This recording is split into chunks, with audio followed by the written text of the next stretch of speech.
بزعبا منفساوي وجه إنا سنمهار لأبهير ترد عنا كلاتنا بزي نسألي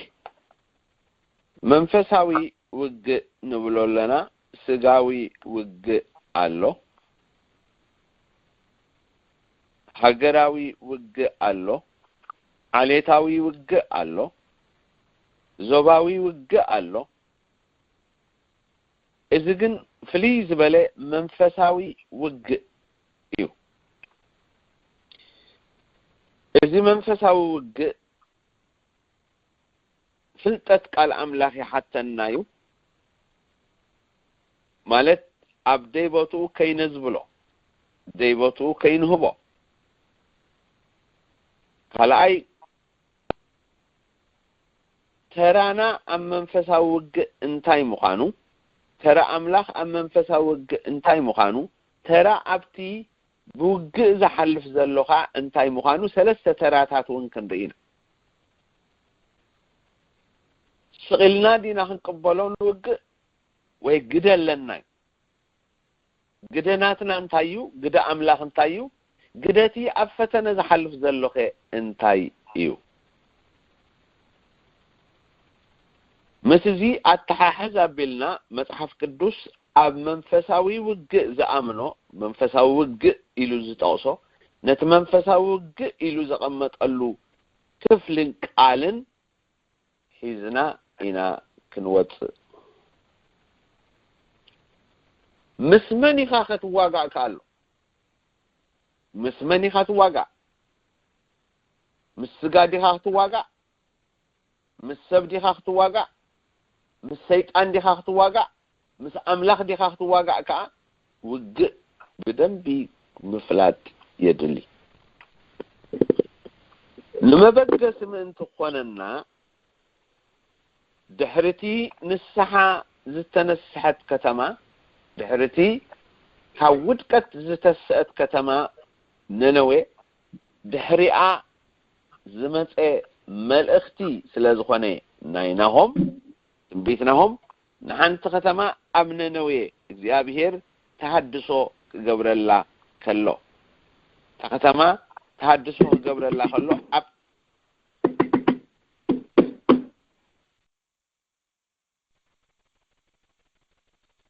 ንሓንቲ ከተማ ተሃድሶ ክገብረላ ከሎ እግዚአብሔር ኣብቲ ተሃድሶ ዝተገብረሉ ግዜ እንታይ ከም ዝኾነ ብርግጽ እታ ከተማ ነነዌ ኣብ ተሃድሶ ኣትያስ ነቲ ተረኣ እንግዲኣን ድማ ከመይ ጌራ ከም ዝፈለጠቶ ክንርኢ ንኽእል ኢና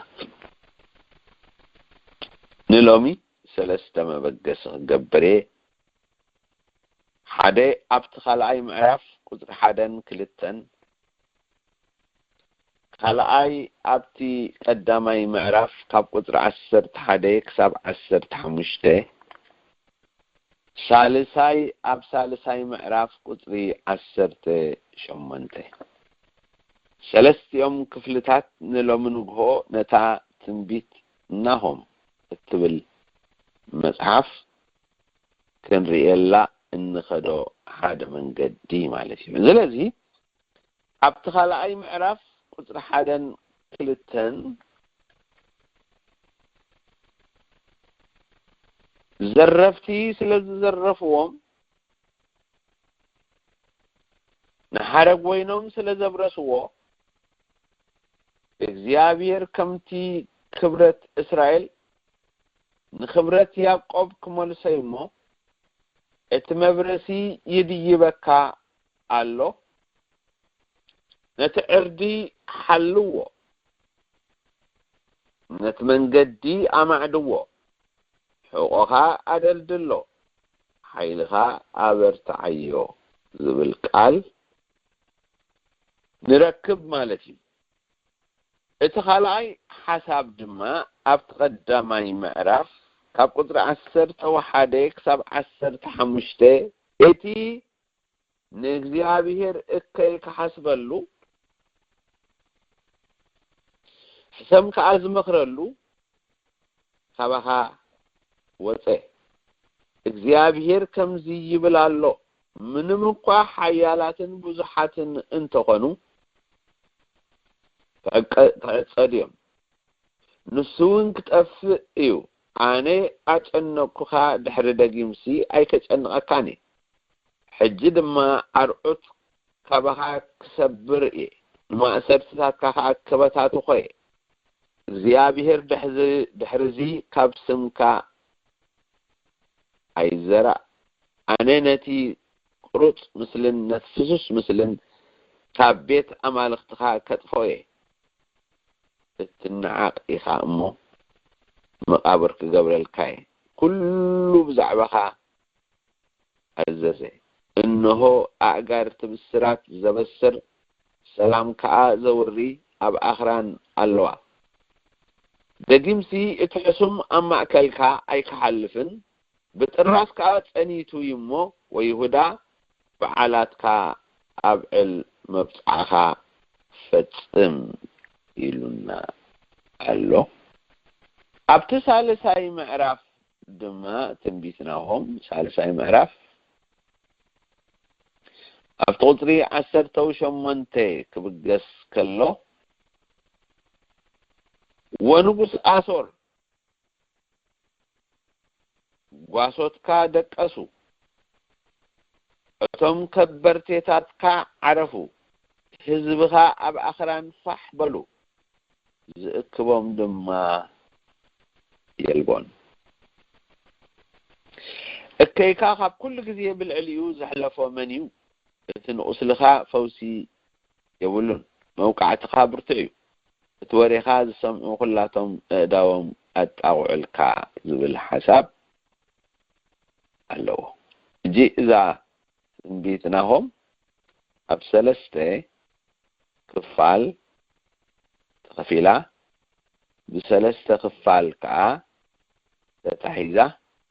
ንሪኣ ኣለና ናብ ገጽና ክነኣቲና ማለት እዩ እግዚአብሔር ይመስገን ናብ ገጽና ክነኣቱ ከለና ከዓ እቲ ምእተዊና ኣርእስቲ ጌርናሉ ኣለና መንፈሳዊ ውግእ ዝብል ማንም ሰብ ካብ መንፈሳዊ ውግእ ኣብዛ ምድሪ እዚኣ ከሎ ዝዓርፍ ሰብ የለን እንጂ ዝዓርፍ ስለዚ የለ እንተ ፈቲኻ እንተ ዘይፈቲኻ ውግእ ኣለዎ ምክንያቱ እቲ ውግእ ዝደሊ ነቲ ውግእ ይኸዶ እቲ ውግእ ዘይደሊ እቲ ውግእ ይገጥሞ እቲ ካብ ውግእ ሃዲመ ክነብር እየ ዝብል ድማ ኣብ መህደሚኡ ዕቁባ ኣትዩ ኣፅሊሉ ይኸይድ ስለዚ መንፈሳዊ ውግእ ንፍቶ ንፅላእ ንገደስ ኣይንገደስ ንስዓብ ኣይንስዓብ ንእመነሉ ኣይንእመነሉ ኣሎ ስለዚ ክህሉ እንድሕር ዳ ኮይኑ ስለምንታይ እዩ መንፈሳዊ ውግእ ዘሎ ስለምንታይ መንፈሳዊ ውግእ ኣሎ መንፈሳዊ ውግእ ስለምንታይ ታዩ ዘሎ እንድሕር ዳ ኢልና መንፈሳዊ ውግእ ሰይጣን ስለዘሎ መንፈሳዊ ውግእ ሰይጣን ስለዘሎ መንፈሳዊ ውግእ ኣሎ ሰይጣን ኣይተኣስረናሉ ተፈኒዩ ስለዘሎ መንፈሳዊ ውግእ ኣሎ ስለዚ ምህላው ናይ ሰይጣን ክሳዕ ዘይኣመና መንፈሳዊ ውግእ የብለን ክንብል ንኽእል ምህላው ናይ ሰይጣን እንተ ደኣ ኣሚናሉ መንፈሳዊ ውግእ ኣሎ ስለዚ ኣብቲ መንፈሳዊ ውግእ ዘይኣመንቲ ውግእ آمنتي بتوجه حلفينا نزي آمنتي منفسا وجه يقات أممي نآمنت خا منفسا وقات أممي مهنياتو سيطان سلزلو أبزي نهم قدامي معرف قدر عسرت حري اتي نجزي أبير اتكي زحاسبلو يلو قالو اتخلايكا حسم زمخرلو نأملاخ اتكي زحاسبلون نأملاخ حسم زمخرلون قالو خبخا وطي ابلنا قالو آمين عواتيو جن نجزي أبير اتكي زحاسب حسم كأزمكر الله إذي منيو ندحدالنا سيطاني أملاخ حسم أي مكرني أملاخ إكي أي حسبني أملاخ إكي سلزي حسب حسم كأسلزي مكر إرمياس أسران شعاتن معرف إرمياس أسران شعاتن معرف قدر عسر توحادي انت دا خيدنا أبتي إرمياس كم زيزب القال كنركبينا نرغبو اتقال إرمياس كزاربولو خلو كمزي إلوو قالو أنا إذا حسب لكم زلخو حساب أفلتوه مفتسمتان تسفان كبكم سي حساب دحان انبر نايكفو أيقونن يبل إجزيابير بلنا أنا إذا حسب لكم حساب أفلتوه مفتسمتان تسفان زلوو كبكم سي حساب دحانين بركتو حساب كفو أيقونن يبل الله إجزيابير لحسب حساب دحان مفتسمتا زلوو انبر ناي كفو إجزيابير أي حسبني نهم قنتايد بلنا دلو نجزيابير إكي زحاسبالو حسم كا زمخرلو أملاخ أبرؤسو إكي أي حسبنيو أبكال إكي أي منسنيو حسم أي مكرنيو أبرؤسو نخالو دما حسب أي مخرلومني انتاي دا زيابير ندحدالنا حسابو زفلت مفتسمتان تسفان زب حساب دحانبر ناي كفو نجر زي حسب أملاخ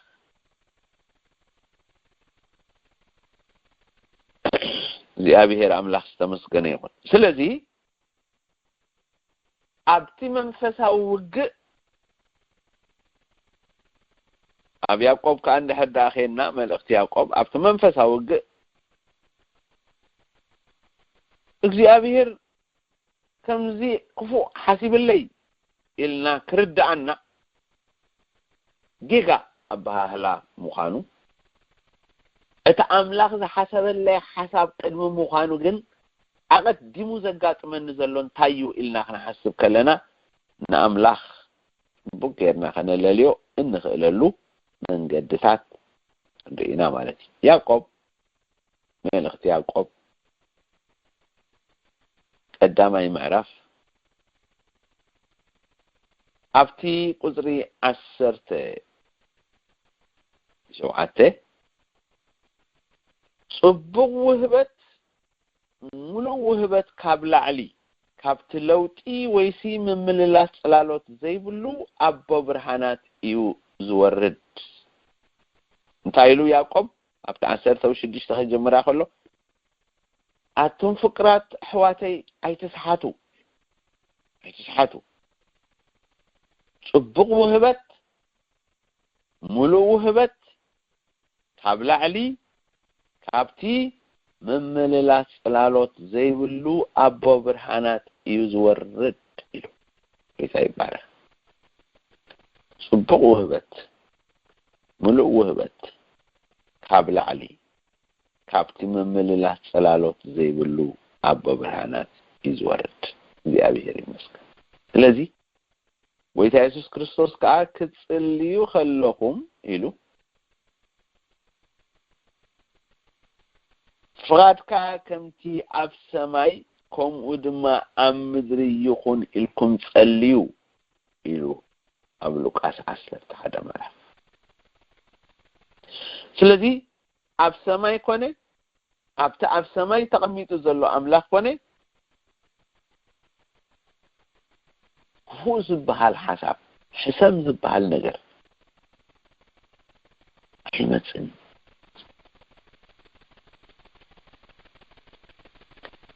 ኣይሕሰብን ሕሰብ ካብ ሰማይ ኮነ ኢሉ ንኣብ ምድሪ ዘሎ ሰብ ዝከዓወሉ ኣይኮነን ካብ ምንታይ ከም ዝመጽእ ከምኡ ዳ መሰለ ተሓር ደፋኢልና ክንከይድ ከለና ክንደየና ኣብዛ ሎሚ ንግሆ ግና እቲ ዝሕሰብ ሓሳብ እቲ ዝምከር ምኽሪ ካበይ ከም ዝመጽእ ኩሉ እኳ ኣይተንከፍናዮን እቲ ኣነ ዝሓስበልኩም ሓሳብ ፈልጠ ፈጸምታን ተስፋን ክህበኩም ሲ ሓሳብ ድሓን እምበር ናይ ክፉ ኣይኮነን ይብል እግዚአብሔር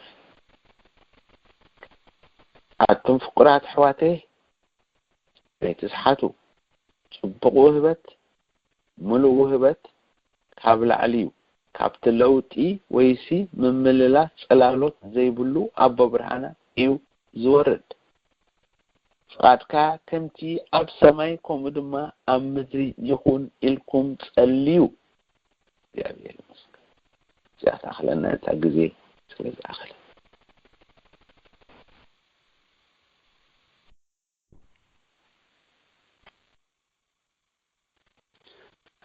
ኣብ ክልተ ክፍልታት እንዳገበርና ነዚ ሒዝናዮ ዘለና ኣርእስቲ ኣብ ራእይ መጽሓፍቲ ሓድሽ ኪዳን ንሪኦ ኣለና መጽሐፍቲ ብሉይ ኪዳን ጌርና ከዓ ንሪኦ ኣለና እጅቲ መንፈሳዊ ውግእ ኣብተን ወንጌላውያን ኣብያተ ክርስቲያናት ዝኣምኖ እንብል ከለና ካብታ ርእስቲ ከይወፃና ኢና ክንከይድ ዘለና ተንዘ ኣምና ከዓ እንታይ ከም ድብላ ብናተን ኣርእስቲ ጌርና ከዓ ክንሪኦ ኢና እጂ ኣብ ሓድሽ ኪዳን ኣብ ወንጌል ሉቃስ 10 ምዕራፍ ቁጥሪ 17 ክሳብ ቁጥሪ 20 ዘሎ እቶም ሰብዓ ልኡኻት ከዓ ጎይታ ኣጋንንቲ ድማ ብስምካ ይግዝኡና ኣለው እናበሉ ብሓጎስ ተመልሱ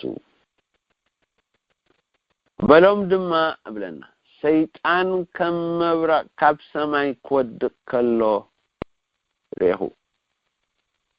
እነሆ ተመንን ዕንቅርቢትን ኩሉ ሓይሊ ጸላኢ ክትረግጹ ስልጣን ሂበኩም ኣለኹ ዝጎድኣኩም ከየልቦን ግናኸ ስምኩም ኣብ ሰማይ ስለተጻሕፈ ደኣ ኣዝኹም ተሓጎሱ እምበር መናፍስቲ ስለተመልክልኩም በዚ ኣይትተሓጎሱ ዝብላ ካብ 17 ክሳብ ቁጥሪ 20 ከነብብ ጸኒሐ ኣለኹ ኣብዚ ክፍሊ እዚ ክንሪኦ ከለና እቶም ሰብዓ ልኡኻት ጎይታ ምስ ለኣኾም ተላኢኾም ምስ ከዱ ኣብቲ ዝተላእክዎ ቦታ ሉቃስ ብርህ ብዝበለ መንገዲ እዩ አብሪህዎ ዘሎ ምክንያቱ ኣብቲ 10 ምዕራፍ ከም ዝተመልሱ ካብቲ ተላኢኾም ዝነበሩ ይነግረና ዘሎ ኣብታ 9 ምዕራፍ እንድሕር ተመሊስና ከዓ ሉቃስ 9 ምዕራፍ እንድሕር ተመሊስና ከዓ ነቲ ስልጣን ክህቦም ከሎ ካብቲ ቁጽሪ 1 ቁጽሪ 2 ንረኽቦ ሕጂ ቁጽሪ 1 ነቶም 12 በብሓደ ጸዊዑ ኣብ ልዕሊ ኩሎም ኣጋንንትን ሕማምን ከሕውዩ ሓይልን ስልጣንን ሓቦም ድብላሎ ሓይሊ ትብላላ ስልጣን ከዓ ትብላላ መንግስት አምላክ ክሰብኩ ንሕሙማት ከሕውዩ ከዓ ለኣኾም በሎም ድማ መንገዲ ገለ ኣይትማሉ በትር ኮነ ለቆታ ኮነ እንጌራ ኮነ ገንዘብ ኮነ ወይ ክልተ ቀሚሽ ኣይሃለኹም እዩ እጂ ነታ ኣብ 10 ምዕራፍ ንሪኣ ዘለና ኣጋንንት ድማ ብስምካ ይግዝኡን ኣለው እናበሉ ብሓጎስ ተመልሱ እንዲ ዝብለና ደሎ እቶም ኣጋንንቲ ካብቲ ናይ ዝሓለፈ ሰሉስ ትምህርትና ቅዱሳት ነይሮም ምስ ሰይጣን ስለዝሰገዱን ዘምለኹን ግና እቲ ክብሪ ንኣምላኽ ዝግብኦ ንሰይጣን ስለዝሃብዎ ኣክንዲ ቅዱሳት መላእክቲ ዮሐንስ 12 ምዕራፍ ዝወደቁ መላእክቲ ኮይኖም ሽሞም ተቀይሩ እንታይ ኮይኑ ኣጋንንቲ ኮይኖም ኣጋንንቲ ማለትን መናፍስቲ ማለትን بسفح أبتي غلطل دلو تمرتنا بينا أجانن تقينا حجي أبتي تاسعي معرف ملس الحري لنا ببخل التغيرو كلكم كله أبلع كلهم أجاننتي حماون كحويو حيل سلطان حابم جن الرد أحوال ويتايسوس كأ أفتأثر تحد معرف نتاق أطري أثرتو شمنته دارينا شيطان كم مبرق كاب سماي ودك الله ريهو يدبلنا دلو كاب سماي ودك الله ريهو أجي كاب سماي ودك الله زرقه زلو شيطان أب قدامي زينا موائل شاد شاي معرف كأخوص دوكم يمو إذا سماي زبلو زلو من كم زلوون انتاي كم زركبون انت دا فليتنا كاب سماي اندحر دا وديقو أبلعليو دما حيلن سلطانن انت دا واهبو كاب سعارس سعراي يكون اللوز بزح اللو مالتيو ስለዚህ ኣብ ቀዳማይ ዜና መዋዕል ሻድሻይ ምዕራፍ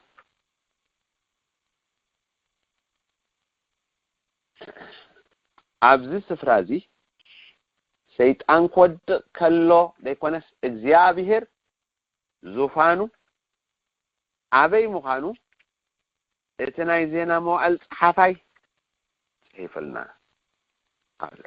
ይታይባል نتا أبلقاس عسراي معرف بطري شوعته إن ذي أذلنا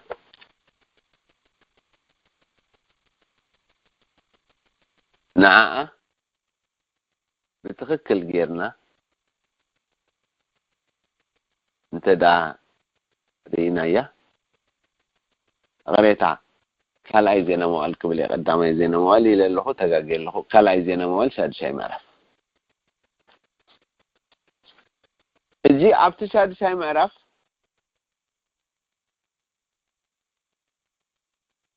قدر 36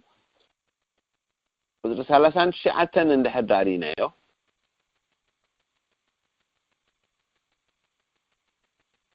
قدر 39 شعو كاب سماي كابتا اتنبرلا سفرها እግዚአብሔር ኣብ ሰማይ ዝነብረሉ ስፍሩ ምዃኑ ሰሎሞን ኣብ ዝዛረበሉ ሽዑ ካብ ሰማይ ካብታ እትነብረላ ስፍራኻ ጸሎትን ምህለላን ሰሚዕካ ፍትሒ ኣውጻሎም ነቶም ዝበደሉኻ ህዝብኻ ድማ ሕደገሎም ኢሉ ኣሎ لعلنا بتقدر 36 أبتي شاد شيء معرف قد قال عايزينا موال انت خذنا دما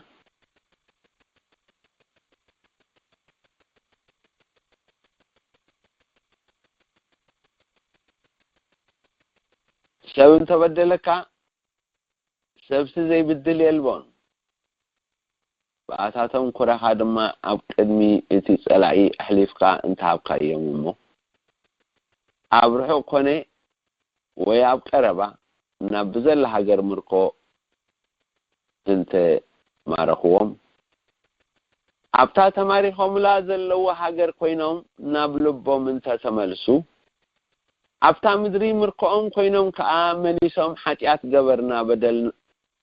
بدلنا خفو قبرنا إلهم نبخا انت تملسو اب هاجر اتهم زمارخوهم كلو بكل لبهم بكل نفسهم نبخا انت تملسو ابتا مدر مرقو قوينومس قصهم نبخا نبزا بوتازيا ذهب قيوم مدرين نبزا حرخيا ختمان نبزا نسنكا سرح قوابيتن أبلهم انت تسأليو شعو كاب سماي كابتا اتنبر الله السفرة ايو جي سماي نايقدي أبهير سماي ايو مزمور 110 حمشته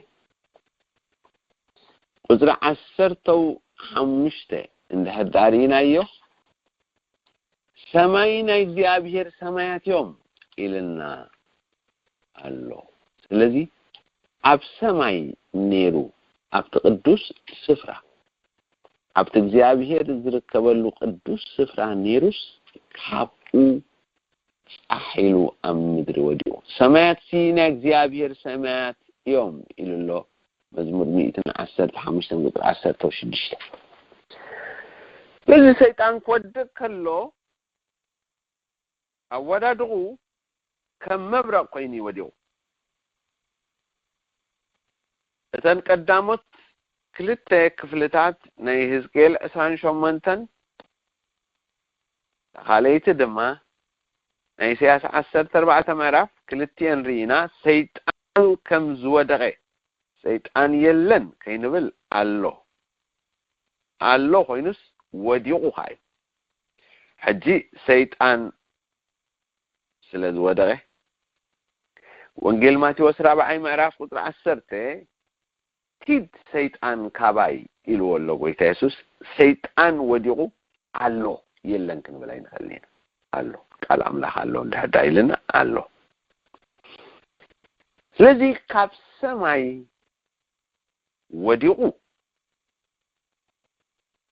كاب سماي وديقو أم مدري كام مدرخا نمعمق قطو تدربيو الله قميدو لنا الله إذي أنا اللودو የለንዶ ከይንብል አሎ ህላውነቱን በትዕቢቱ ነቲ ዝነበሮ ዙፋንን ክብርን ተመንጢሉ ካብኡ ድወደቀ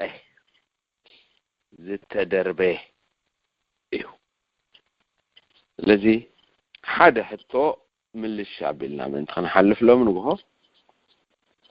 አሎ ደየለን ዝብል ሓሳብ አሎ አበይዳ ነበር ኣብ ሰማይ ኮነ እንድነበር ኣብ ማዕሙቕ እዩ ዝነብር ኣብ ማዕሙቕ ስለ ዝነብር ራእይ ዮሐንስ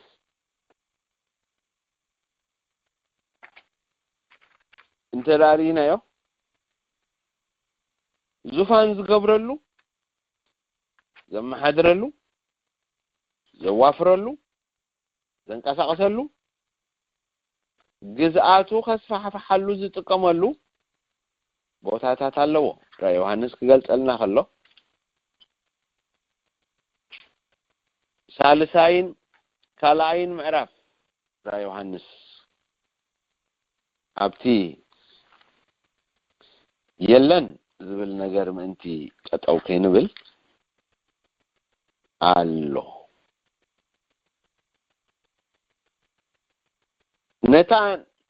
ናይ ጴርጋሞስ ቤተክርስቲያን ክጽሕፈላ ከሎ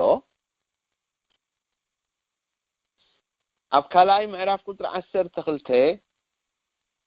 ናብ መልአኽ ማሕበር ጴርጋሞስ ጽሓፍ እቲ ክልተ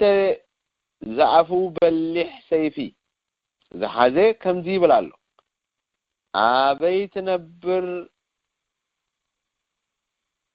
አበይ ከም ትነብር ማለት ኣብቲ ናይ ሰይጣን ዙፋን ዘለዎ ምዃኑ ፈልጥ ኣለኹሞ ንስመይ ኣጽኒዕካ ሒዝካዮ ኣለኻ ኣብቲ ሰይጣን ዝነብረሉ ድብል ቃል ኣሎ እንጂ ሰይጣን ዝነብረሉ ኣሎ የለን ክንብል ኣይንኽእልኒና ሰይጣን ወዲቁ ሰይጣን ዝነብረሉ ዘሎኻ አሎ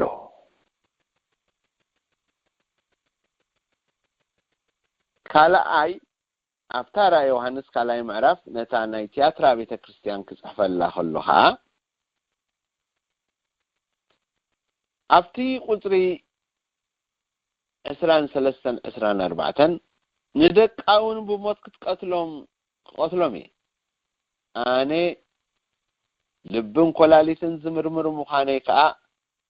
ብዘለው ማሕበራት ክፈልጠን ነፍስ ወከፉን ከከም ግብሮም ክህቦም ኣብ ቲያትራ ንዘለኹም ኩልኻትኩም ካልኦት ግና ነቲ ማዕሙቕ ሰይጣን ኢሎ ጅንስ ተብል ማዕሙቃት ኣለዎ ሰይጣን ዙፋናት ኣለዎ ሰይጣን እተደርበ ሓዩ ሰይጣን ወዳይ እስተደርበ እዚ ምስትዝወደቀ ምስትዝተደርበ ምስቲ ኣብ ማዕሙቕ ዝነብር ምስቲ ዙፋን ዘለዎ ምስኡ ከመይ ጌርካ ትዋጋእ መንፈሳዊ ውግእ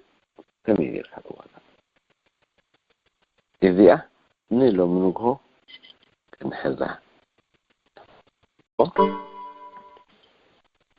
ኣብ መጽሓፍ ምሳሌ እንድሕር ዳኺልና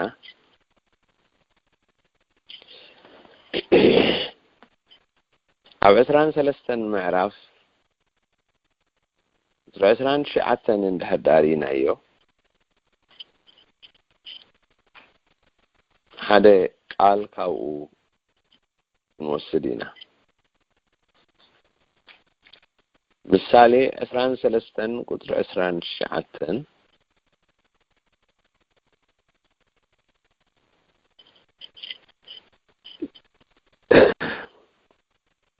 كمز زبل قال كنركبنا واي واي تا نمني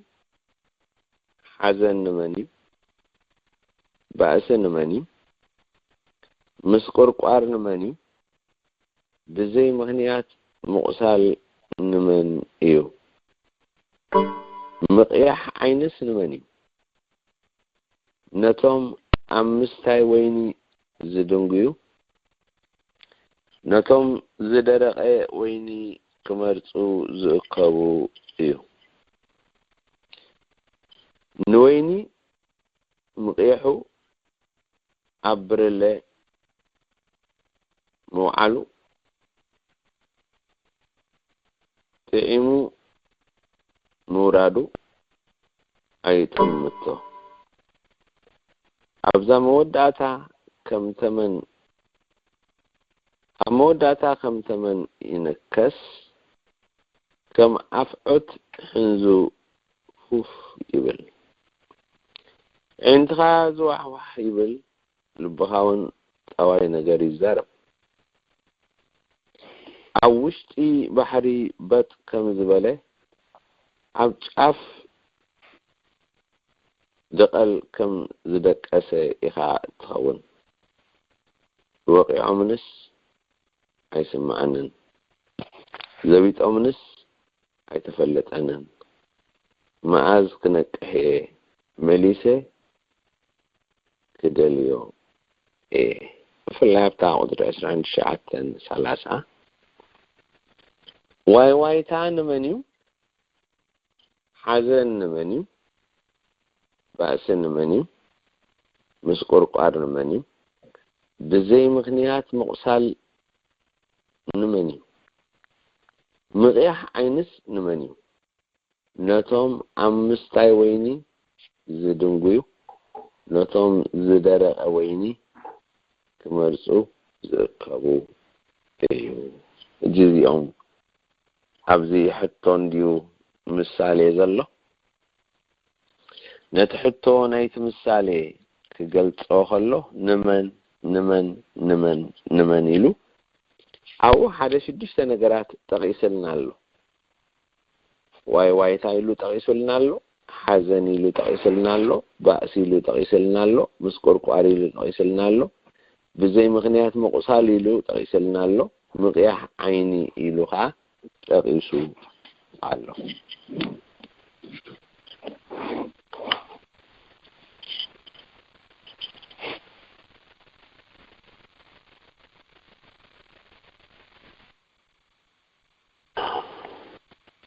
حجز يوم تتغيشهم زلو أبزي أتوم نمني زبهالو زلو أب قدر سالاساقن نتوم أمستاي ويني زدنقويو مالت ويني الناس تايو جزية زحلفو أبت ويني زتيلو زلو ساعات نوح وان زحلفو درق ويني كمرسو زقبو نجي أميو قبلنا له جي اتي عبزي نري انتايو اتي وين مستايسي جزين بوتان ساعتاتن كم زتأفي يوزن قرنا زلو ازي مطفع ازي خاء نخلهم يمصعهم علو ابتويني مسته عبزلو مسته الناتستي اتويني الناتستي كاوين دما اتزدرقه ويني اندا تمرصخ اكبو خلو غزي كتحلف كلها واي تاخمطيو حزن كمطيو بأس كمطيو مسقرقار كمطيو بزي مغنيات مقصال كمطيو مقياح عين دما كمطيو سلامنتاي مص اندحدالنا اتويني إن وسط كايو أو نوح وان جزين دحدا أحلفكا اتزدرق وين دما نتوشتخا إنها تقاطرون إنها لوطون إنها بدليتون نغيرون سلز خيد أو واي تالو أبو حزن الله أبو بأسي الله أبو مسقرقار الله أبو مقياح عين خالو أبت مقياح عين خادمة بزي مغنيات مقصال الله literally نزيان اندحد أبدا بغيرنا رئينا أب مستزلو بوتا قوف اندحد علنا وينن مستاي الأملاح قاعد يفقد كنسو أبزقن الأملاح انتاي غيري أبنا دمت قالنا دلو نتيك الأملاح جزينا وسدنا أبقى الأملاح دما جزينا وسدنا نايزي تحادة قصويو أبيوتنا زفتام مالتي اتواي واي تادلو الالتاخون اتحازن دلو حقوس خون اتبأس زلو من فقار خون اتمسقور قار زلو مدباسن متصننا عن خون اتبزي مغنيات مقصال دلو مزنانن متببعن خون اتي مقياح عين دلو دما عينتها اقنعكا كمترئي يقبركا قال املاح نوح بزين تهدع وسيبك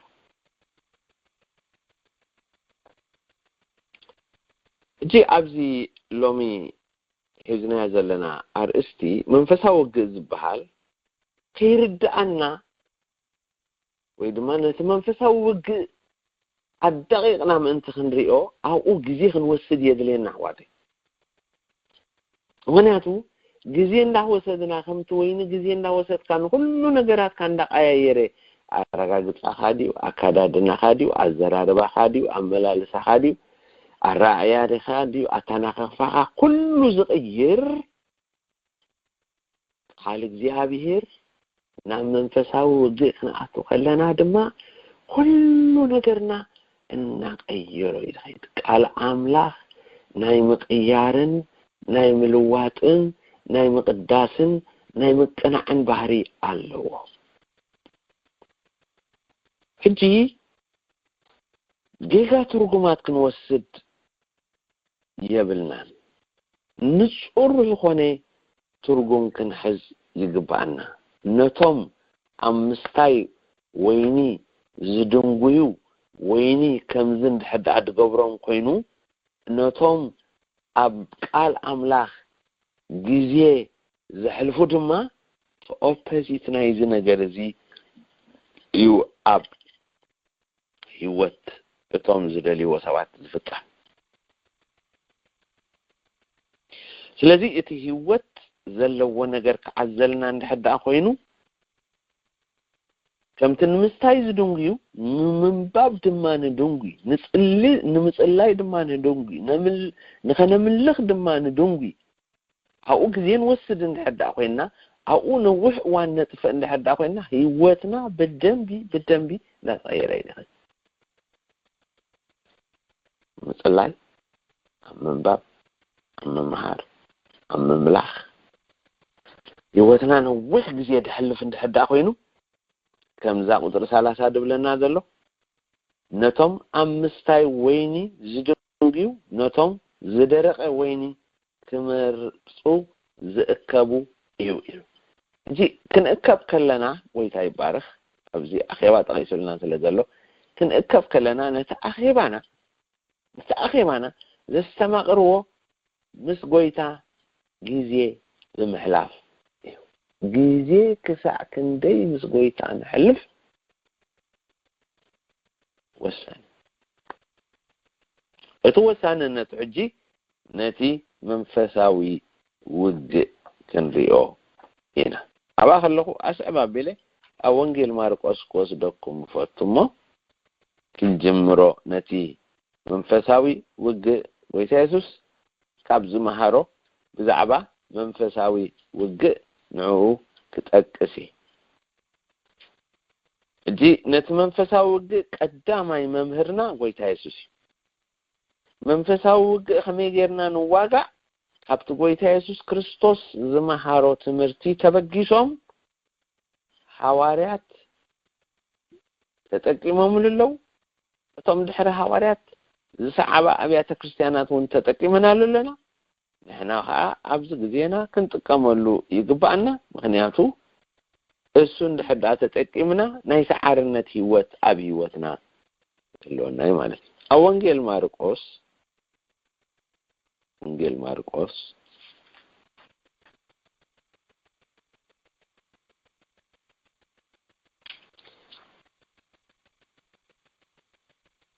ከምዚ ዝብል ቃል ክንረክብ ኢና ኣብቲ ሳልሳይ ምዕራፍ ካብ ቁጽሪ 10 ከጀምረ እሞ ክሳብ ቁጽሪ 30 ከዓ ክኸይድ ናብ ቤት ከዓ ኣተው ምብላዕ እንጌራ ክሳብ ዝስእኑ ከዓ ከም ብሓድሽ ብዙሕ ህዝቢ ተኣከበ ኣዝማዱ ምስ ሰምዑ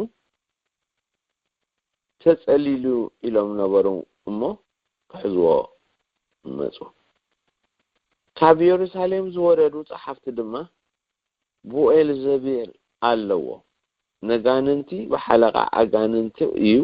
ዘውጾም ዘሎ በሉ ኢየሱስ ጸውዖም ብምስላታት ከኣበሎም ሰይጣን ከመይ ገይሩ ንሰይጣን ከውጽኦ ይኾነሉ መንግስቲ ንሓድሕዳ እንተ ተፈላለየት እታ መንግስቲ እቲኣ ክትቀውም ኣይትኽእልን ያ ቤቱን ንሓድሕዳ እንተ ተፈላለየት እታ ቤት እቲኣ ክትቀውም ኣይትኽእልን ሰይጣን ከዓ ንገዛእ ርእሱ እንተ ተጻረረን እንተ ተፈላለየን ይጠፍእ እምበር ክቀውም ኣይክእልን ሓደ እኳ ቅድም ነቲ ሓያል እንተ ዘይኣሰረ ናብ ቤት ሓያል ኣትዩ ገንዘቡ ክብዝብዝ ዝኽእል የልቦን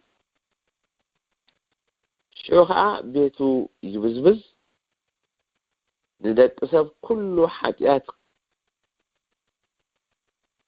ዝጸረፍዎ ዘበለ ጸርፍን ክሕደገሎም እዩ እቲ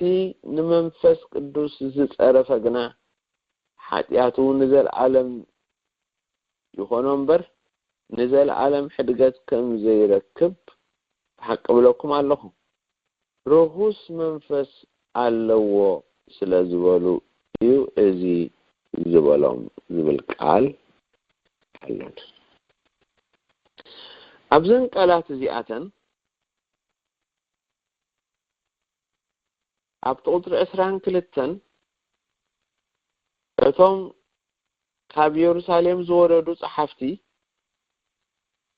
ብኤልዘቤል ኣለዎ ነጋንንቲ በሓለቃ ኣጋንንቲ ዘውጾም ዘሎ ከም ዝበሉ ንንብብ ኣለና ኣጋንንቲ በኣጋንንቲ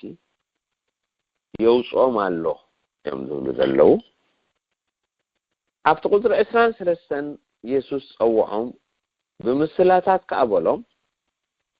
ሰይጣን ከመይ ገይሩ ንሰይጣን ከውጽኦ ይኾነሉ ጅሕዝዋ ሰይጣን ከመይ ገይሩ ንሰይጣን ከውጽኦ ይኾነሉ መንግስቲ ንሓድሕዳ እንተ ተፈላለየት እታ መንግስቲ እቲኣ ክትቀውም ኣይትኽእልን ቤቱን ንሓድሕዳ እንተ ተፈላለየት እታ ቤት እቲኣ ክትቀውም ኣይትኽእልን ሰይጣን ከዓ ንገዛእ ርእሱ እንተ ተጻረረ እንተ ተፈላለየ ይጠፍእ እምበር ክቀውም ኣይክእልን እዩ ብለዋል ንሓዘን ኣጋንንቲ ሓለቃ ኣጋንንቲ ዘውጾም እዩ ስለ ዝበሉ ኢየሱስ ድማ እንታይ ብሎም ኣሎ ሰይጣን ከመይ ገይሩ ንሰይጣን ከውጽኦ ይኾነሉ ጂ ንስተብል ኣብዚ ሰይጣን ባዕሉ ንሰይጣን ከውጽኦ ኣይደልን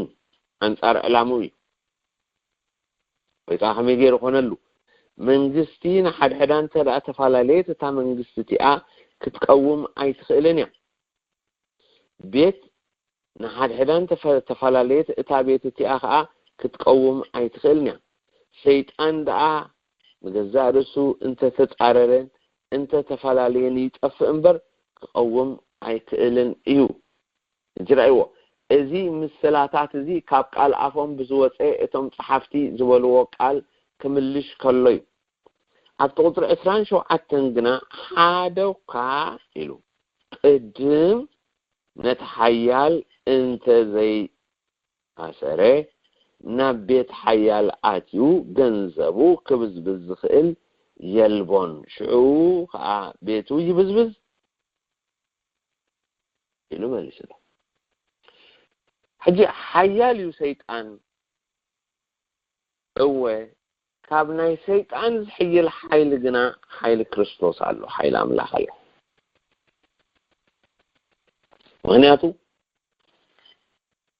ነቲ ሓያል እንድሕር ኣሲርካዮ ናብ ቤት እቲ ሓያል ገንዘቡ ክትብዝብዝ እንድሕር ትኸይድ ኮንካ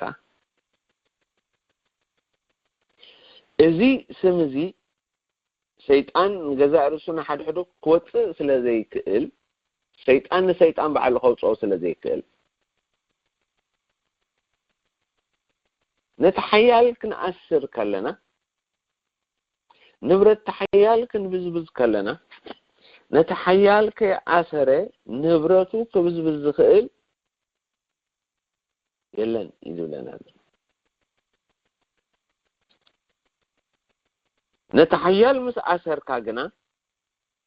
ንብረት ተሓያል ኣጽዋር ተሓያል ስራሕ ተሓያል መዳብ ተሓያል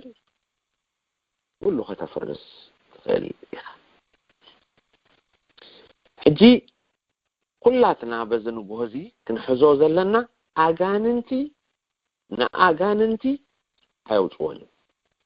ሰይጣን ንሰይጣን ኣይውፅዎን መንግስቲ ንሓድሕዳን ደረኣ ተፈላለየት እታ መንግስቲ እቲኣ ክትቀውም ኣይትኽእልን እያ ቤት ንሓድሕዳን ተፈላለየት እታ ቤት እቲኣ ክትቀውም ኣይትኽእልን እያ ሰይጣን ከዓ ንገዛእ ርእሱ እንተ ጻረረን እንተ ተፈላለየን ይጠፍእ እምበር ክቀውም ኣይክእልን እዩ መን ዳእዩ ሞደውፅኦ መን ዳእዩ ሞዳ ድሕይሎ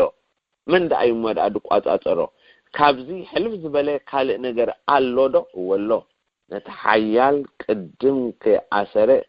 ናብ ቤት እቲ ሓያል ኣትዩ ክብዝብዝ ዝኽእል የለን ቤታ ይባላል ሽዑና ቤቱ ያ ይብዝብዝ ይልና ክንብዝብዝ እንድሕር ደኣ ኮይንና ነቲ ሓያል ካብቲ ባዕሉ ክፈላለ ኣይክእልኒ ዝበሃል ዘሎ ሓደ ሓያል ካልእ ሓያል ኣምላኽና ከዓ ሓያል እዩ እግዚአብሔር ከም ሓያል ጅግና ምሳና እንሪኤሉ ኣብዚ ትምህርቲ እዚ ብዙሕ ነገር ክንርኢና ስለዚ ሓያል እዩ ኢልና ሸቆጥቆጥ ከይንብል ካብኡ ዝሕይል ሓያል ግና ኣሎ ንስኻ እግዚአብሔር ሓደ ንጹር ምእንቲ ኮይኑ ክረአየና ኣብዚ መንፈሳዊ ውግእ ትምህርትና ካብቲ ክሳብ ሕጂ ክንሪኦ ፀናሕና ሓሳቡ ናብ ሓደ ቅርፂ ኢና ንመፅእ ዘለና ሕጂ ንብረትን ሓይልን ናይቲ ሓያል ክንብዝብዝ እንድሕር ኮይንና ንሕና ሓይሊ ዝረኸብና ሰባት ንከውን እቲ ሓይሊ ከዓ ዝርከብ ከዓ ብኻልእ ኣይኮነን ብክርስቶስ ኢየሱስ ዳግማይ ብምውላድ ብኡ ተወሊድካ ድማ ከምታ ኣብ ሉቃስ 9 ምዕራፍ ወይታ ዝመሃሮ ኣብኡ እንታይ ኢልዎም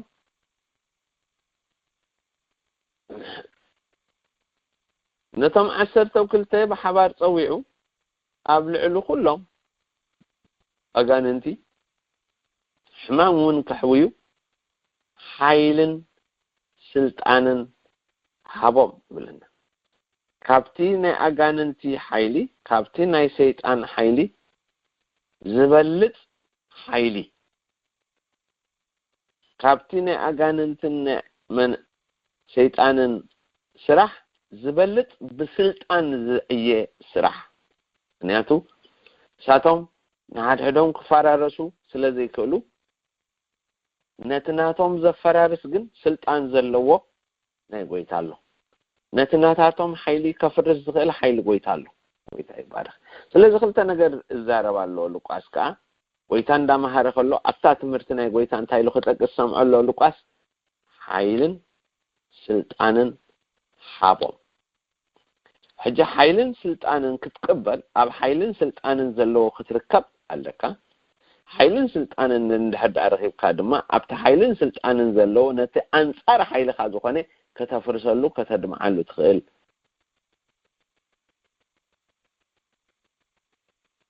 ውህብቶሎ ስልጣን አለ ማዕረግ አለ ሽመት አለ ስለዚህ እዚ ሽመት እዚ ኣብ ህይወት አመንቲ ይሰርሕ ስለዚህ ከምቲ ወይኒ ቆፍልና ግዜ እንድሕር አጥፊናሉ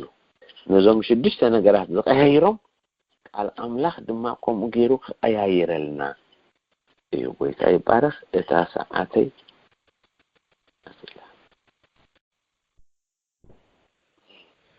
ነቲ ሕጂ ሎሚ ንጎ ንሪኦ ኣብቲ መንፈሳዊ ውግእ ዘሎና ናይ ሰዓርነት ኃይሊ ናይ ሰዓርነት ስልጣን ንዕኡ ክንስዕረሉ ንኽእል እተዋህበና ስም ኣሎ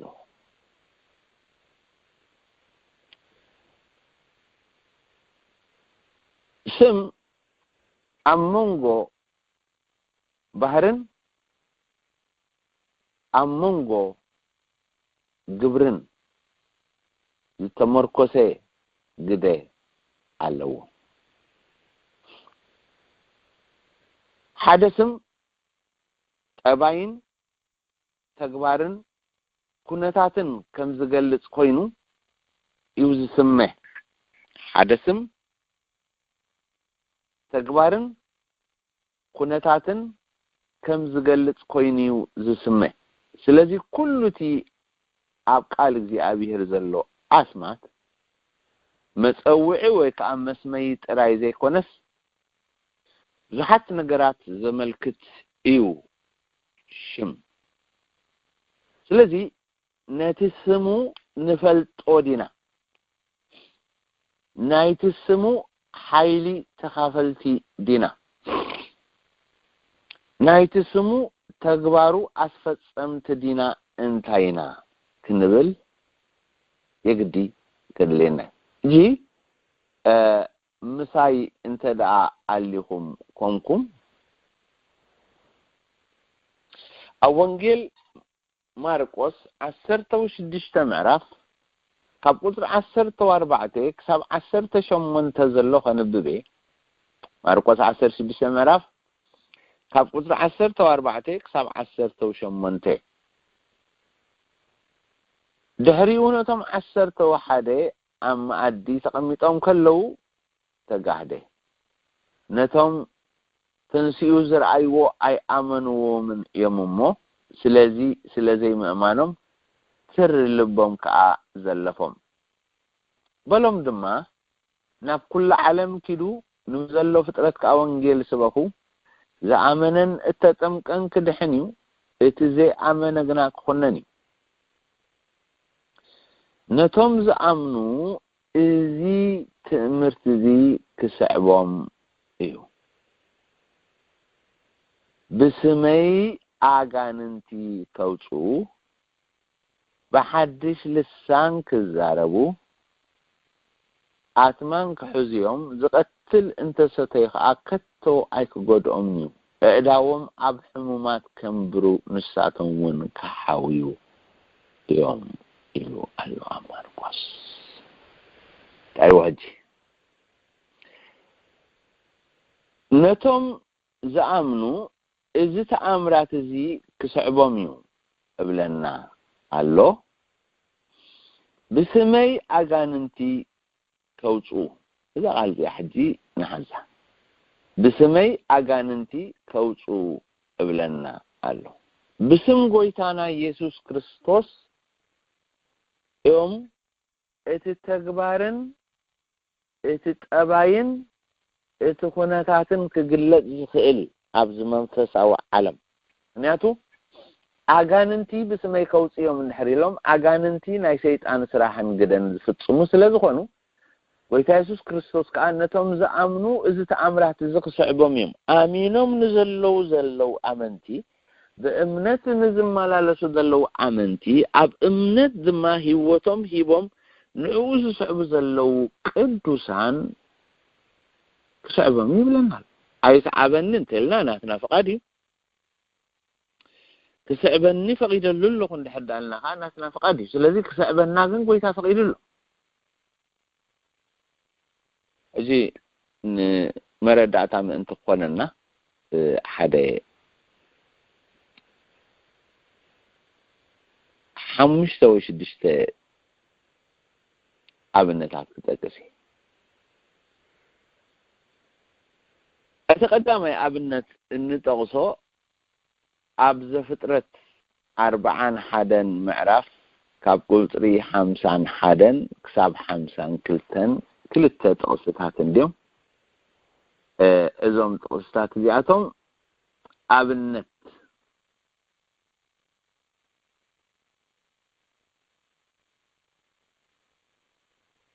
ኣብነት ክኾነና ኢለ ዮሴፍ ዝጠቕሶ ዮሴፍ ድማ ኣምላኽ ኩሉ መከራይ ኩሉ ቤት ኣጎኒን ኣረሲኡኒ እሞ ኢሉ ስም እቲ በኽሪ ምናሴ ኣውፅኣሉ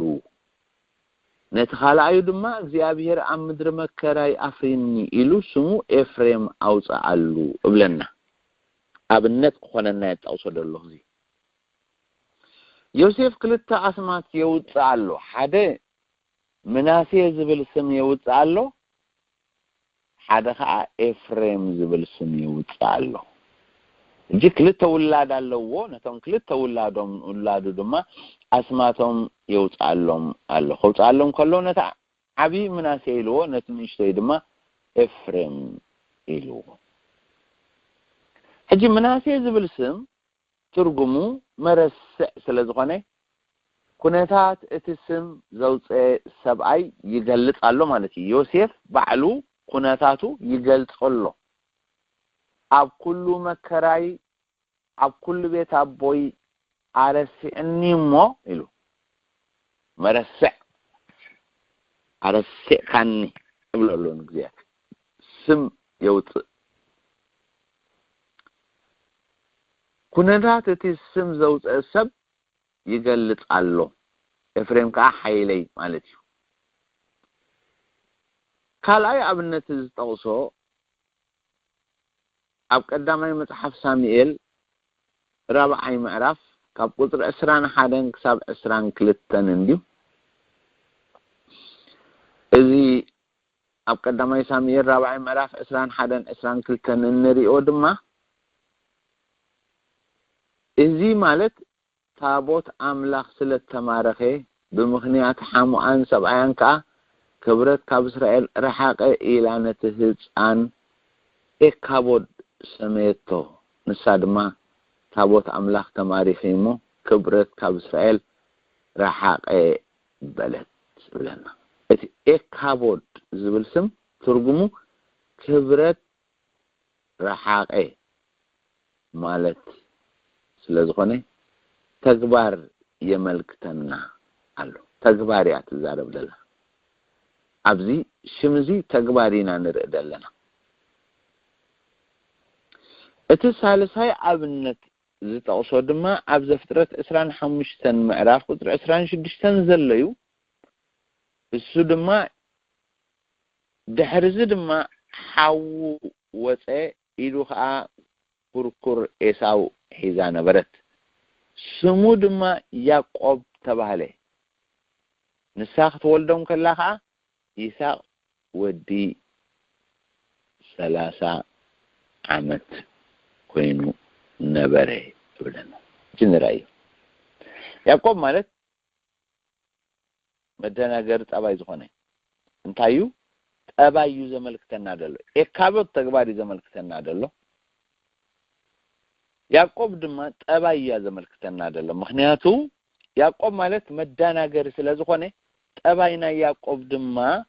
ይነግረናሎ እቲ ሳልሳይ ኣብነት اترابعي ابن الدما يوسف እንደገና زبلو قاليو اب زفترت 30 قطري 24 يزلو እግዚአብሔር ካል ወዲ ድማ ይወስኸኒ ኢላኻ ስሙ ዮሴፍ አውጻአትሉ ብለና እግዚአብሔር ካል ወዲ ይወስኸኒ ኢላ ስሙ ዮሴፍ አውጻአትሉ ዮሴፍ ዝብል ሽም ከዓ ይወስኽ ማለት ስለዝኾነ ተስፋ ናይቲ ወሃቢ ይገልጻሉ ማለት ተስፋ ናይቲ ወሃቢ እግዚአብሔር እንዲ ወሃቢ ተስፋኡ ትገልጻላ ሓምሻይ እንሪኦ ሽም ኣብ ክልተ ቦታ ኢና ክንሪኦ እዚ ኣብ ዘፍጥረት 15 ምዕራፍ ቁጥሪ قريتا ዘፍጥረት 17 ምዕራፍ ቁጥሪ 5 ትንቢት አሞጽ ራብዓይ ምዕራፍ ቁጥሪ 13 እጂ ኣብዚ ጽኒልኩም እንደሕዳ ሰሚዕኩምኒ ከምበበይነ ክልቲኡ ጥቅስታት እግዚአብሔር ስም ሓደ ሰብ ክልውጥ ከሎ ንአብርሃም ኩነታት ብምግላጽ ንእስራኤል ከዓ ጠባይ ብምልዋጥ ከምዚ ሰሜም ንርኢ እንዲና ጸኒሕና እቲ ናይ እግዚአብሔር አስማቱን ባህር አምላክ ዝገልጽ አስማት እዩ እግዚአብሔር ከም ስሙ ከም ዝገብር ዝገልጽ አስማት እዩ አቦ ብዙሓት ህዝብታት ገይረካየሞ አብርሃም ደአምበር ደጊም ስንካስ አብራም አይጸዋዕ ኢሉ አብ ዘፍጥረት 17:5 አብ አሞጽ 4:13 እንሆ እትኸረን ዝሰርሕ ንፋስ ከዓ ዝፈጥር ንሰብ ድማ ሓሳቡ እንታይ ከም ዝኾነ ዝገልጸሉ እትንወጋሕታ ጸልማት ዝገብር ኣብቲ ልዕል ዝበለ ቦታ ምድርን ድማ ዝረግጽ ስሙ እግዚአብሔር አምላክ ሰራዊት እዩ ይለና ስሙ እግዚአብሔር አምላክ ሰራዊት ድራዩ እቲ እግዚአብሔር እንብሎ አምላክ ናይ ኩሉ ሰራዊት ከም ዝኾነ ናይ ብዙሓት እጂ ንአብርሃም ክዛረበ ከሎ አቦ ብዙሓት ክገብሮ ከሎ ንሱ ብዙሓት ሰራዊት ስለዘለዎ ካብቲ ሰራዊቱ ብዙሕ ዝተልዓለ ድማ ንአብርሃም ድማ ከምኡ አቦ ብዙሓት ህዝብታት ክትከውን ኢኻ ሕጂ ታተድልየኒ ዘላ ነጥቢ ሻድሸይቲ እዚ ኩሉ ሓሙሽተ ክጠቅስ ዝጸናሕኩ ናብዛ ሻድሸይቲ ክመጽእ ኢለ እዛ ሻድሸይቲ ስም ድማ ኣብ ወንጌል ዮሐንስ 3:18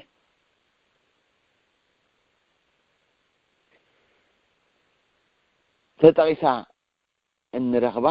ቡን ዝኣምን ኣይፍረዶን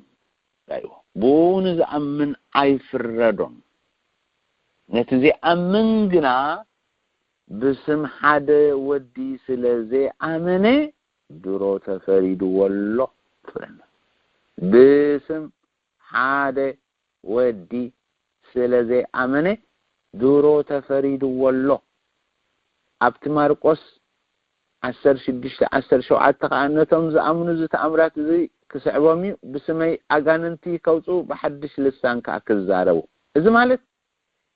ናይቲ ስም ምስጢር ካብ ኩሉ ዝበለጸ መንገዲ መድሓኒ ኢየሱስ ዝብል ስም መድሓኒ ተግባሩ አማኑኤል ዝብል ስም ከዓ አምላክ ምሳና አምላክነቱ ዘርኢ ክልተ ነገር ኣለዎ አማኑኤል ክንብል ከለና አምላክ ምሳና ከም ዘሎ አምላክነቱ ዘርኢ ኢየሱስ ክንብል ከለና መድሓኒ ምዃኑ ኣብ ክልተ ክፍሊ ኢሳይያስ ጠቂስዎሎ ማቴዎስ ድማ ጠቂስዎ ኣሎ ማቴዎስ ቀዳማይ ምዕራፍ ኢሳይያስ ድማ ሻውዓይ ምዕራፍ ክልቲኦም ተወስታት ኣሎ እግዚአብሔር አምላክ ተመስገነ ስለዚ እዚ ስም እዚ ካብ ኩሉ ልዕል ዝበለ ስም ዘለዎ ስም ኮይኑ ግብረ ሐዋርያት ኣብ ትሕቲ ሰማይ ብኻልእ ስም እንደሕነሉ ስም ንማንም ኣይተዋህበን ኢልና ኣሎ እጂ ንኻልእ እንደሕዳ ደይተዋህበ ንኢየሱስ ጥራይ እንደሕዳ ተዋሂቡሎ እቲ ንኢየሱስ ተዋሂቡሉ ዘሎ ስም የድሕነና እቲ ንኢየሱስ ተዋሂቡና ዘሎ ስሙ አማኑኤል ድማ አምላክ ምሳና ኸውናሉ እቲ ንኢየሱስ ተዋሂቡና ዘሎ ስም ክርስቶስ ዝብል ድማ ዝተቀብአ ስለዝኾነ ኣብቲ ቅብዓት ዘይብሉ ቅብዓት ዝፈጥር ኮይኑ ተዋሂቡና ኣሎ እጂ ኢሳይያስ 7 ምዕራፍን ማቴዎስ 1 ምዕራፍን ዮሴፍ ክዛረበ ከሎ ኸም ኢሉ ስሙ ኢየሱስ ክትሰምይ ኻይሉ እቲ ኢየሱስ ዝብል ዘሎ ሕጂ መድሓኒት ስለዝኾነ ኢሳይያስ ድማ አማኑኤል ክትሰምይ ኻይሉ አምላክ ምሳና ምዃኑ እግዚአብሔር አምላክ ዝተመስገነ ይኹን ስለዚ ኣብዚ ስም እዚ እንተዳ አጽለልና በዚ ስም እዚ እንደሕዳ ተዓቂምና ኣለና ኣብዚ ስም እዚ እንደሕዳ አቲና ኣለና እቲ ስሙ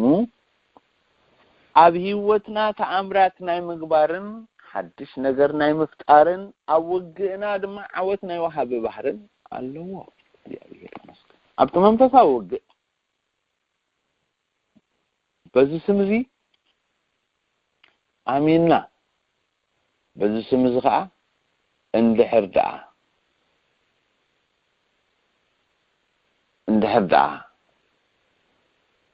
አጽሊልና ኣብ ኩሉ ውግኣትና ዓወት ወሃባይ ኮይኒና ንረኽብ እግዚአብሔር አምላክ ዝተመስገነ ይሁን ስለዚ ሕጂ እቲ ስም ከምዚ ባህርያት ኣለዎ ጅነቱ ስሙ ሒዝና ኣብቲ ስሙ ጽሊልና ካብቲ ስሙ ድማ ተወኪልና ክንወፅእ ከለና ኣብ ልዕሊ ኩሉ ዝስመ ዘበለ ስም እንስዕረሉ ኣስማት ኣሎ መንፈሳዊ ውግእ ብምፍርራህን ብምንቅጥቃጥን ብምስንባድን ብምጅጃውን ሰይጣን ዝሰርሓሉ ወይታ ድማ ብስሙ ኣብ ልዕሊ ስም ሰይጣን ስዕረት እንምፃሉ ይዘለና እግዚአብሔር አምላክ ዝተመስገነ ይኹን ስለዚ ነቶም ስም እንሪዮም ዝጸንሕና በቶም ስም ጌርና ድማ ፍላይ ኣብ ዘካርያስ 10:3 ተኽልተ እግዚአብሔር ጎይታ ሰራዊት ከምዚ ይብል ኣሎ በታ ምዕልትቲኣ ትኸውኒ ንስም ጣዖታት ካብታ ሃገር ከጥፌ ድሕርዚ ድማ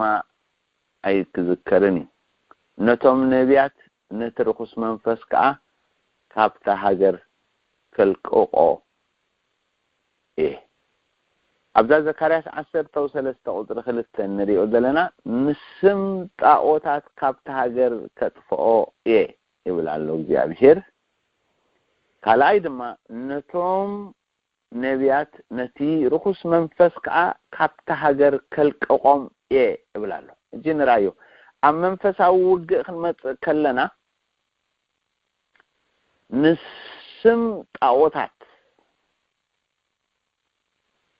ነቲ ርኹስ መንፈስ ከዓ ካብታ ሃገር ከልቅቆ ይብል ኣሎ እጂ ከልቅቕ እግዚአብሔር ዝጥቀመሉ ንስም ጣዖታት ከጥፍእ እግዚአብሔር ዝጥቀመሉ እቲ ስም እቲ ገዛእነቱ ከምቲ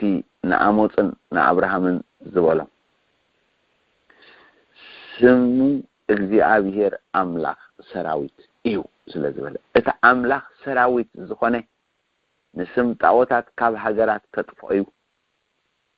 አምላክ ሰራዊት ስለዝኾነ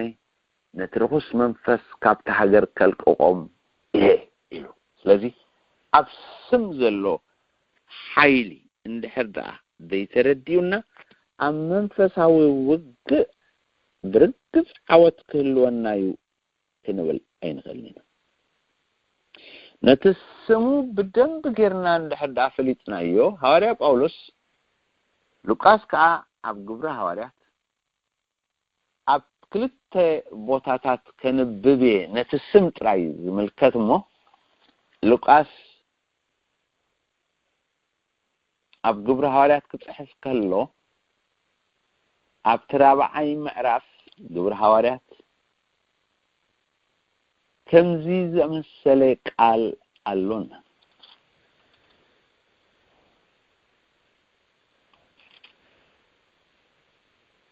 ኣብ ተቁጥሪ 11 እቲ ንስኻትኩም ነደቕቲ ዝንዓቅሞ እሞ ርእሲ ማእዝን ዝኾነ እምኒ ንሲ ብኡ ክንድሕን ዝግባእ ካልእ ስም ኣብ ትሕቲ ሰማይ ንሰብ ኣይተዋህበን እሞ ምድሓን ብሓደ ካልእ ከቶ የልቦን ኢሉና ኣሎ ግብረ ሐዋርያት ኣብ ትሕቲ ሰማይ ክንድሕነሉ ንኽእል ካልእ ስም ኣይተዋህበን ይብላል ሕጂ ክንድሕን ክንናገፍ ሓራ ክንወፅእ ክንፈወስ እንተዳ ኮይና ነዚ ስም እዚ ብደንብ ጌርና ክንኣምኖን ክንቀበሎን ይድልየና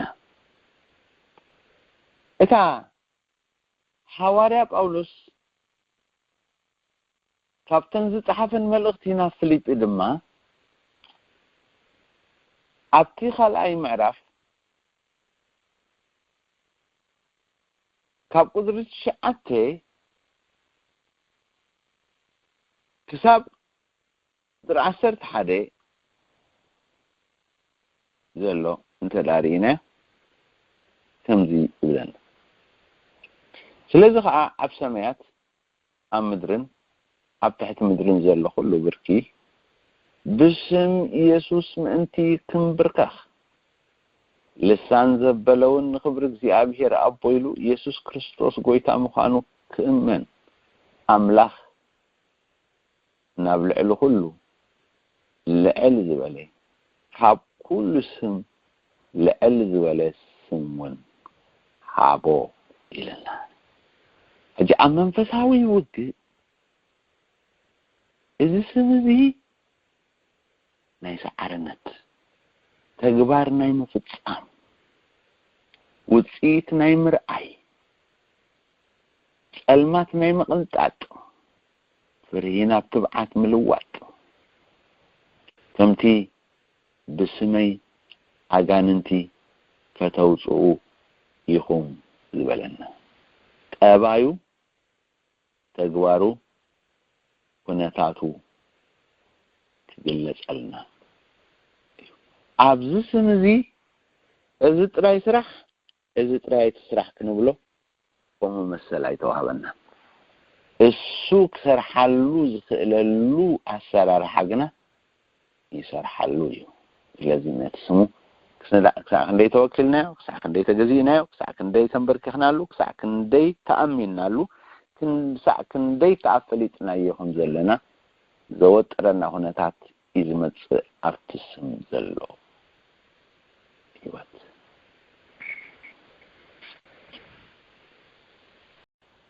ኣብራ ዮሐንስ ኩላትና ብሓደ ንኺድ እሞ ራእይ ዮሐንስ ኣብ ራእዩ ክርኢ ከሎ ኣብቲ መጽሓፍ ራእይ ዮሐንስ ኣብ ንጹር ህልውናኦም ምእንቲ ክንኣምንን ክንሰርሓሉን ኣብኡ ክንከይድ ኢና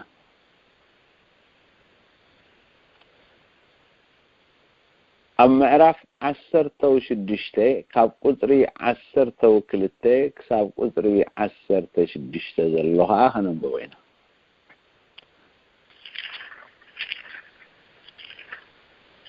ራእይ ዮሐንስ 16 ምዕራፍ ካብ ቁጥሪ 12 كساب قدر 16 زلو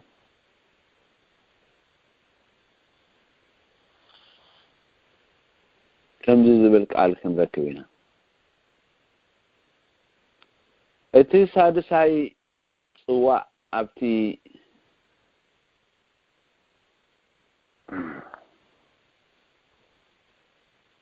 نابربا افراطس أفسسه نتوم كم مبرع حيز وصو نجستات دما من قدي منتي كدال ولهم اتي ما يونصفه كابات تقبلن كابافت عراويتن كابافت نبي حسوتن كا انقرعب زمسلو ثلاثه رخصات منافستي كوص خلو ريحو ازياتهم تأمرتنا قبرو ننقستات كل عالم بتعباي معلتي نايت كل زخيل أملاخ نوجه كبوم زوصو ناي آغاننتي منافستي يوم إنه كم سراغي متسأله رايم انت خيد نحفرته انكريوه اتي زنكح كدانون زئرنب بطو ايو نساتهم كا نابتي بإبرايستي أرماجيدون زبحال بوتا أكبوهم قبلنا اللقاء الأملاخ أبزي حجي يوحنس يرئي الله يوحنس انت يدري دلو كاب عادي أف اتقبل أف اتعراويت أف اتنبي حصوت ثلاثة انقرعب زمسلو منافستي ثم منافستها رخصات منافستي رخص منفس يلن كي نبل قويتار دعنا أهلو رخصات منافستي قال أملاخكم ويبل تلذلو قال أملاخ أيحسني قال أملاخ أيقاقني قال أملاخ زيل ألو أيبلنان يو أتي وفرتاتهم ثلاثة نقريو قبلالو يوحنس اتوفرم حدا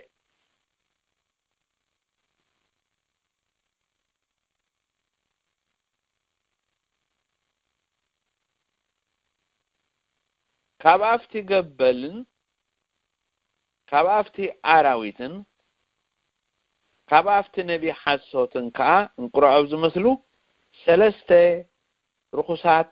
منافستي كوز خلو رئيهو قبلنال ازوم رخصات منافستي ابت قدر 13 مخبلهم كله دقبرو تأمرتن تأمراتن نقساتن كل عالمن كا نابت كله زخيل ني أملاخ نوجئ كأخا خبو خوت خلويو زنقرنا زلو وجئ كواغو كزمتو كبزبزو كقوات أتأرو زمتو يوم اجي وجئ اللوم سؤم وجئ هزوم يوم زمتو دلو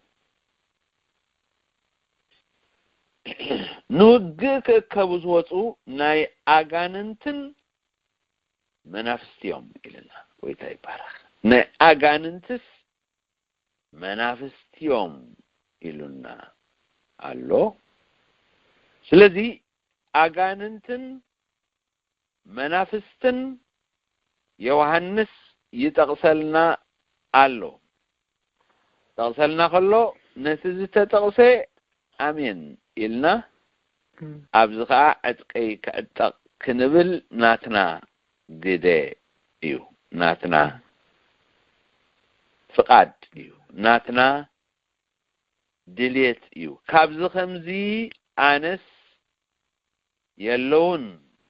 ኢለ ክኸይድ እንድሕዳልናኻ ናትና ይትምርጫ ከይንኸሊና ገና ገዲፎምና ማለት አይኮኑን ክዋጉዮም ወጽዮም ደለው ሳቶም ክዋጉ ወጽዮም ስለዘለው ኣብቲ ውግእ ኣለው ከድሚዩና ከጥቁዑና ክቀትሉና ከጥፉኡና እሞት በክርስቶስ ምዃነይ ደኣ ኣበያሎ ብዚ እንድሕዳልና በክርስቶስ ከና ተሰዊርና ኣለና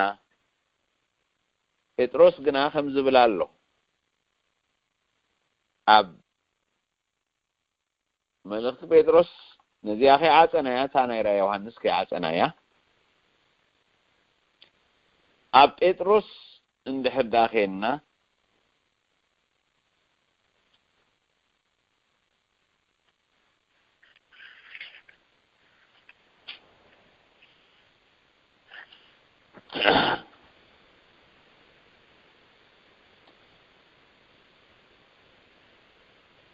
ሐዋርያ ጴጥሮስ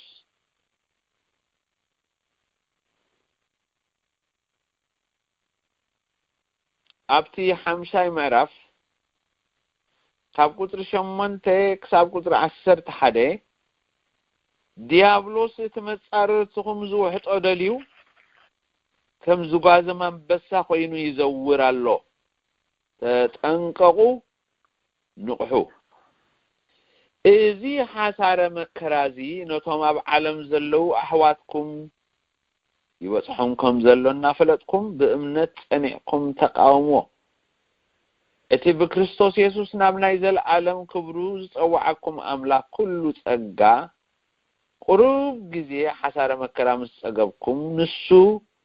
ከፈጽመኩምን ከጽንዓኩምን ከበርታዓኩምን ክስርተኩምን እዩ ንዘለዓለም ዓለም ኑ ክብርን ስልጣንን ይኹኖ ኢሉ በክርስቶስ ምዃኑ ናብ ናይ ዘለዓለም ክብሩ ዝጸዋዓኩም ኣምላክ ኩሉ ጸጋ ቁሩብ ግዜ ሓሳረ መከራ ምስ ጸገብኩም ንሱ ከፈጽመኩም እዩ እብለናሉ ስለዚህ በክርስቶስ እንደህዳ ኮይና እንፍጽመሉን እንስዕረሉን ነገር ኢና ንርኢ ተሳዓርተ ኮይና ይኮንና እንመላለስ ግን እዛ ሓሳረ መከራዚ ነቶም ኣብ ዓለም ዘለው ኣሕዋትኩም ይበጽሖም ከም ዘሎና ፈለጥኩም እብላሉ ንዓና ተደይረኸበና ተቐጺርና እንትኾና ካልእ ግን ይዓየሎ ይበጽሖም ከም ዘሎና ፈለጥኩም ኢሉ በእምነት ጸኒዕኩም ተቃውምዎ ብለናሉ በእምነት ጸኒዕካ ምቅዋም ክትመሃር ኣለካ እምነት ካበያሎ ስራሕ ጸላእበየሎ ንኽልቲው ኣነጻጺርካ ድማ ኣብቲ ሰልፊ ከመይ ኮይንካ ከም ትስለፍ ከመይ ጌርካ ከም ትዕጠቕ ከመይ ጌርካ ጸዋር ከም ትለብስ ትመሃር ኣለካ ኣደይ ተማሂርካ ንኣኻውን ንኣኽውን ንኣይውን ከምኡ ከጓንፉና ስለዚህ መናፍስትን ኣጋንንትን ኣለው ንሳቶም ድማ ንውግእ ወጽዮም ኣለው ይለናሉ ንውግእ ወጽዮም ኣለው ንምድማይ ወጽዮም ኣለው ንኸጥፍኡ ወጽዮም ኣለው ንኻሓርዱ ወጽዮም ኣለው እዚ ከዓ ሊትራሊ ነቶም ኣብ ዓለም ዘለው ኣሕዋትኩም ይገጥሞም ኣለው ብለናሉ እጂ የለን ዲና ክንብል ዋላ ኣሎ እዚ ናታትና መልሲ ሃይማኖተይ ኣምነዩ ሃይማኖተይ ኣምኖኒ ዲና ንብል ዋላ መጽሐፍ ቅዱስ ኣምነሉ ዲ ዋላ ኣይ ኣምነሉን ኢና ክንብል ለምንጎ ኣትር ኣቢልና ክንሕዛ ዘላትና መናፍስትን ኣጋንንትን ክዋጉኡ ኢሎም ወጽዮም ኣለው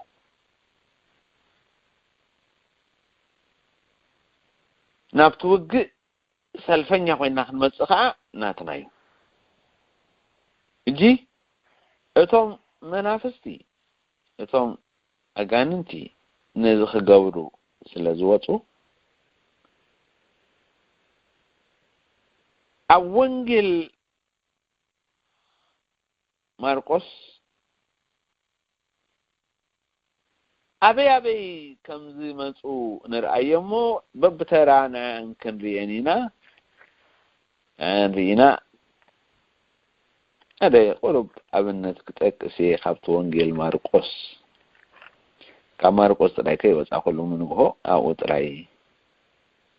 وانجيل ماركوس قدام أي معرف قدر أسران سلستن قدر أسران سلستن أتقدم أي معرف قدر أسران سلستن أبيت صلوتهم دما رخص منفس زلو سبعي نبره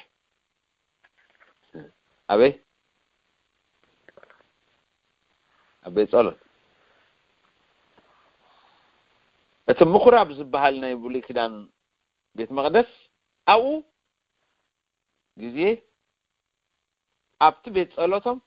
رخص منفس زلو سبعي نير دعته سبعي رخص منفس دعته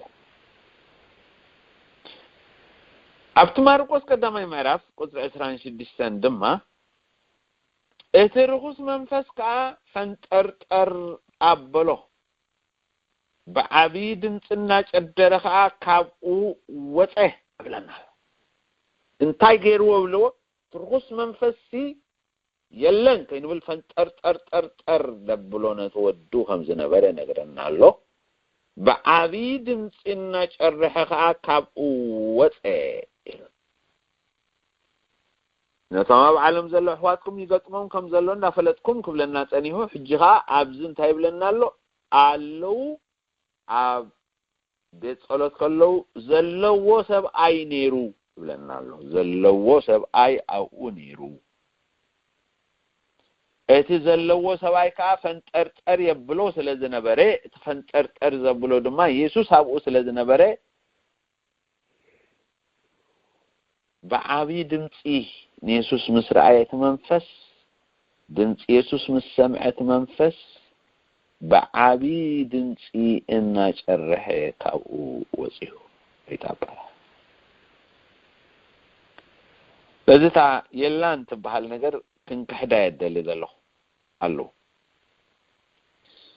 أب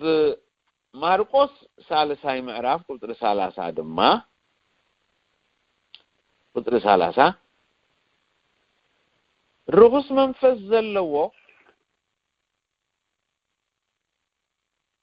رخص منفس علوه ስለዝበልዩ እዚ ዝበሎም ብለናሎ እንታይ ኢሎም ንሱ ናጋንንት በሓለቃ አጋንንት የውጾም አሎ ኢሎም ምስተዛረቡ ረኹስ መንፈስ አለዎ ስለዝበልዩ ኢየሱስ እዚ ሁሉ ኣብትልዓሊ ክጠቕሶ ይጸንሐ ኣብ ኢየሱስ ረኹስ መንፈስ ከኣቱ አይተል ኣብ ኢየሱስ ይትረፍ ኣብ አመንቲ ኣብ ቅዱሳን በደንብ ዳግመኛ ምላድ ዝተወልዱ ኣብኦም ከማን ሰይጣንን ኢየሱስን በሓደ ኣብ ሓደ ልብ ክነብር አይተልኒ ይነብርኒ ግን ኢየሱስ ከሚልዎም ርኩስ መንፈስ ኣለዎ ስለዝበልዩ ከምኡ ዝብሎም ዘሎ ኣይኮነን ኣብ ሓምሻይ ምዕራፍ ኣብቲ ማርቆስ ቁጥሪ 2 እንደሕዳ ኸይና ሓምሻይ ምዕራፍ ቁጥሪ 2 እንደሕዳ ኸይናኻ ካብ ጀልባ ምስ ወፀ ብኡብኡ ርኩስ መንፈስ ዝሓደሮ ሰብኣይ ካብ መቃብር ወፂኡ ተጓንፎ በረለ ካብ ጀልባ ምስ ወፀ ኣብ ጀልባ ገይሩ ጎይታ ኢየሱስ ብንቀሳቀስ ነይሩ ብኡብኡ ርኩስ መንፈስ ዝሓደሮ ሰብኣይ ካብ መቃብር ወፂኡ ተጓንፎ ኣሎ ርኩስ መንፈስ ኣብ ሰብ ኣቱ ኣብታ ሓምሻይ ምዕራፍ ቁጥሪ 8 ድማ ሓምሻይ ምዕራፍ ቁጥሪ 8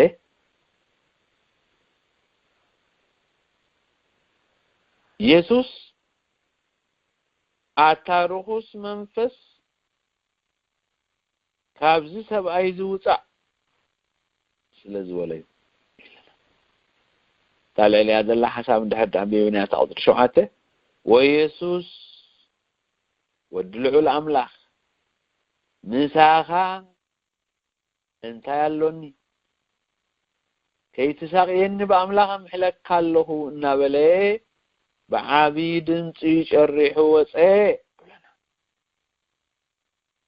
بعبيد انتيش الريح وصيه أجيت موضوع أبطل شمنته يسوس أتارخس منفس كابز سبعيزي وطع سلازوال وطع حنت مينيت كجبر أيك على منفس رخصات منافسي سمويتها يسوس كريستوس سمعوا خلوه كابز تمالي درعنا يتشمو حيلي الله يلو أبوتا يلقو أب سفرة يلقو أب حدا لبي كل يوم كنا بري خولن يوم لبلو دلخ قال مسارته زي رسخو خصم منفسن يسوسن أبز سب أيزي كنا براي قال مصر أيوه تواني فوام مسبله نت تواني في أب تقدر شو عاتخن ريو خلنا أتارخس منفس كابز سبعيزي وطع سلازي بولو وطع إلوه سلازي وطيئو وطع إلو سلازي ألو أبا أفتح حمسيت معراف كتر عسرتو شدستن حد عمتين هذا ما أتوم زرعي دما إثروخوس منفس زنبرو كمي كم زخوني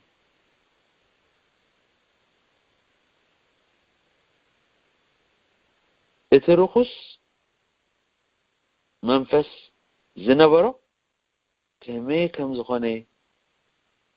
بنايتن حساماتات نقروه قبلنا أبتروخوس منفس زنبرو سبسي لوتي ترايو ويتاي بارخ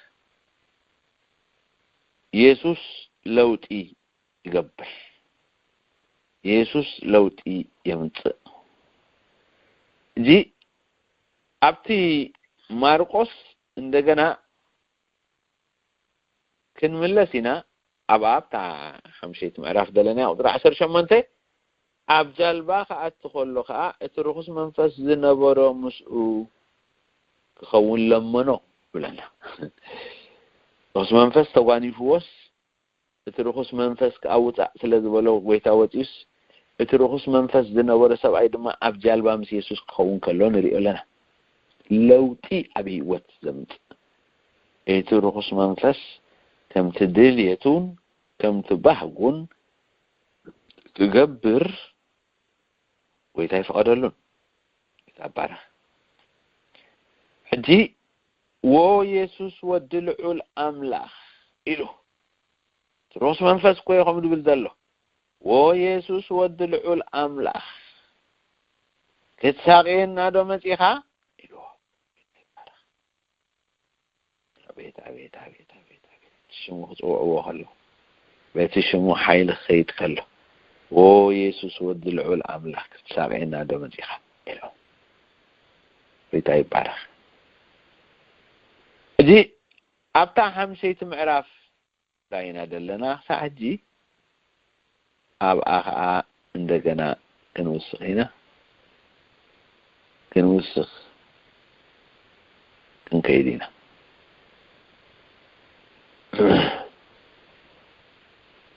أبشا وعي معراف منعنا يجي أبشا وعي معراف همشا معراف يتنيه أبشا وعي معراف قطر عسران حمشتن شوعي معرف عسران حمشتن أفتوزر عسران حمشتن حنت سبيتي قوالا برخص منفس اتتحدثته وريو سمعاوة متت أب أقرون تدفأت اتا سبيتي رأويت نبرت ولودا سوريا فين كيو كاب قوالا غانين كوز الله لمنته يسوس دما انجيرا ولد العل كان خلافات مهاب صبو ايكونن مو حدقي قدم اتم ولد يصغبوا بلا نسخا اوه غويتا اخلافات دما رفراف ولد كابا تحتي مأدي باليوم الى ملستلو نسو دما ስለዚህ ቃልዚ ኪዲ እቲ ጋኒን ካብ ጓልኪ ወፂኡ በላ ናብ ቤታ ምስ ተመልሰት እታ ቆልዓ ኣብ ዓራታ በጢላ እቲ ጋኒን ካብኣ ወፂላ ረኸበታ እንታይ ይባላል ኣብዚኣ